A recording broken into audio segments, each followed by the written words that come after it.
Good morning friends and welcome to the pre-market view. US markets were up about 0.5% despite slightly weaker data points. European markets were mixed, CAC and DAX were down. The rest of the markets were up anywhere from 0.5 to almost about 0.75%.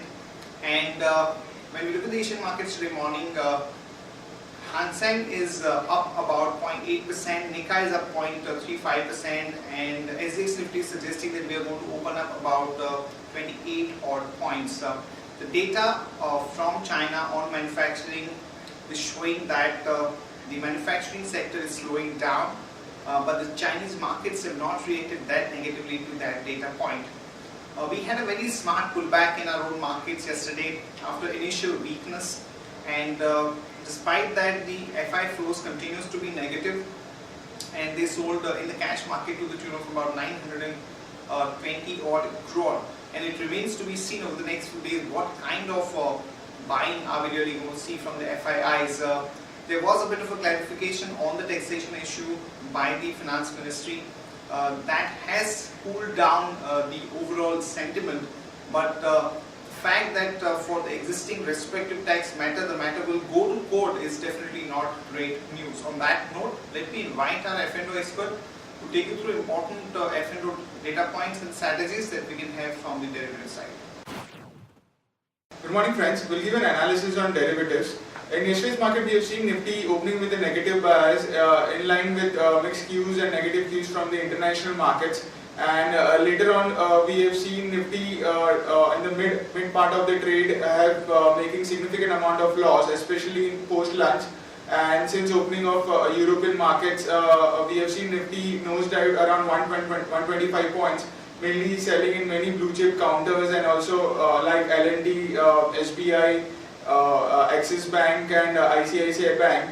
But later on in the last 1 hour of trade, we have seen Nifty showing resilience at lower levels at around 8,300, which was the around 8,298 was the low of yesterday's trade.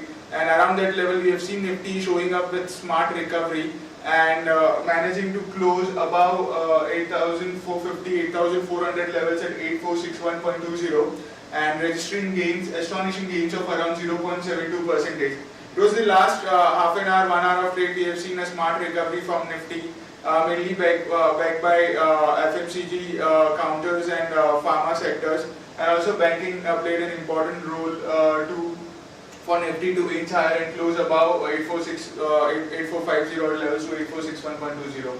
On the open interest terms, we have seen a minor build-up of around 0.5%, that is around 1.5 lakh shares were added in open interest. And cost of carry have also increased from around 11% to 17%. That is, Nifty premium have gone up substantially from 21 points to 31 points, indicating good amount of long positions was been observed by market participants at lower levels.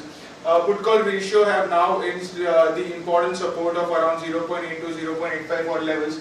And in yesterday's trading session, due to the sharp volatility, we have seen put call ratio inched a bit lower by by around 1 basis point from 0.86 to 0.85 levels. From here on, we do expect put call ratio to show a smart recovery, and so Nifty can also bounce back from current levels. Indian Volatility Index was up by around 1% after breaking a 1 month resistance of around 16 levels. We have seen Indian Volatility Index have continuously increased from 16 to around 17.5 odd levels. But in yesterday's trading session, we have seen minor dip in last 1 hour of trade, and we do expect Indian Volatility Index to cool off a bit from current level. Currently, it's quoting at 17.21. On the options activity, 8,400 call option has seen significant amount of build-up. Since we have seen a sharp jump in Nifty, we feel 8,400 strike price, which has seen a 25-26% addition in open interest, was mostly on the longer side, and the long position was been formed by the stronger hands of the market participants. While in 8,500 strike price, we have seen which was the second highest in terms of open interest in yesterday's trade after 9,000 call option. Now 8,500 strike price has started seeing some kind of unwinding, and in last couple of trading sessions, we have seen 8,500, 600 and 700 in significant amount of short positions. and the position has now got shifted to 8,600 strike price, which is the second highest in terms of open interest after 9,000 call option. I've seen a build up of around 11% in 8,600 call option.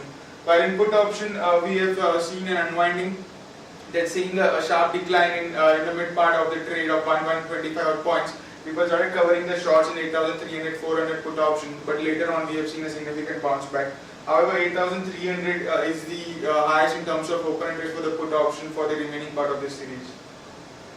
There are three securities in ban period for today's trade: Unitech, Indiabulls Real Estate, and Century Textiles. On FIS terms, not much of activity was observed by them. In index futures, there were net buyers of only 35 crores.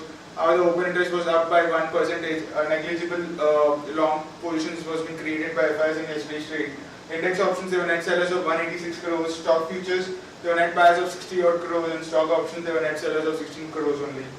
Our finals VWAP stands at 8550 with a lower range at 8300 and higher range at 8550. Now, seeing the market data, we might see further short covering could trigger in the coming trading sessions, and about 8550 more upside of 60-70 odd points can be seen, but 8700-800 remains as a crucial resistance. But we do expect market to reach 8600-8650, seeing the put call ratio at such a lower level, and volatility index have also inched higher. We do feel both of them could see a positive trigger for a market going forward, indicating put call ratio can see a sharp jump from current level and volatility index can cool off.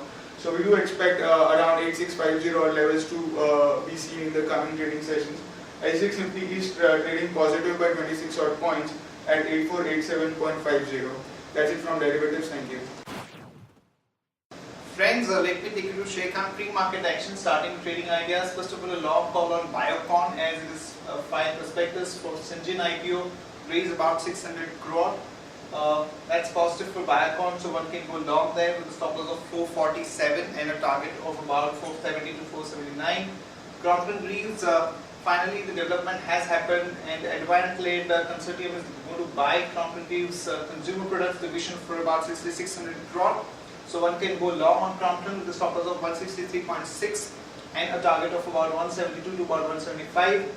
An important clarification came in from the con call that the Finance Ministry had with the FIIs, wherein there has been a clarification that the FIIs which are covered under the Double Taxation Avoidance Agreement or DTAA will get the benefit of the taxation.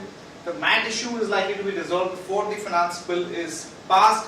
However, for the rest of the companies which are not covered under the DTTA, the matter of retrospective tax will be decided through court. So, bit of a negative development as far as the current FIIs are concerned, which are not covered under the DTAA. However, for the rest of them, this matter is definitely viewed as a bit of a positive. In other news and developments, the IMD expects monsoon in India to be below normal for the current monsoon season.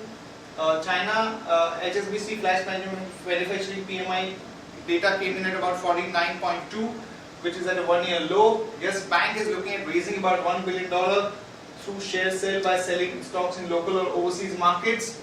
And ITC and Ultratech Cement have clarified that they are not planning to acquire the paper and cement business of Century Textiles.